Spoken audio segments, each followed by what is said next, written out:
పుణ్యమాని రాష్ట్రంలో మద్యం ఏర్లై పారింది. దీంతో రాష్ట్ర ఖజానాకు లచ్చిందేవి తెగ వచ్చి పడింది. ఎక్సైజ్ శాఖ చరిత్రలోనే రికార్డు స్థాయిలో మద్యం విక్రయాలు జరిగాయి.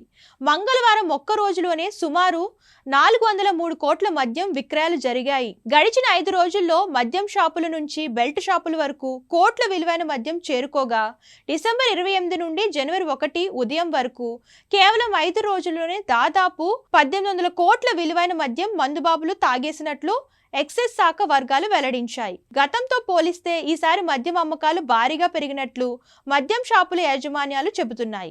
నూతన సంవత్సర వేడుకల సందర్భంగా ఆయా మద్యం షాపులకు ఇప్పటికే భారీగా మద్యం చేరగా అక్కడి నుంచి బెల్ట్ షాపులకు తరలిస్తున్నారు.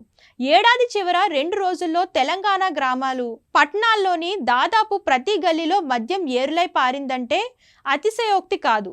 ఇక జనవరి 1వ తేదీ కూడా సెలవు కావడంతో బుధవారం కూడా భారీగా మద్యం విక్రయాలు జరగనున్నాయి. డిసెంబర్ 30వ తేదీ ఒక్కరోజే మద్య విక్రయాల ద్వారా వచ్చిన ఆదాయం అక్షరాల 402.62 కోట్లు. ఆ రోజున రాష్ట్ర వ్యాప్తంగా 3,82,265 లిక్కర్ కేసులు, 3,96,114 బీరు కేసులు అమ్ముడైనట్టు గణగణాలు చెబుతున్నాయి. లిక్కర్ కంటే బీర్లే అత్యధికంగా అమ్ముడైపోతున్నాయట. ఇక డిసెంబర్ 31 రాత్రి మద్యం కొనుగోలు మరింత జోరందుకున్నాయి.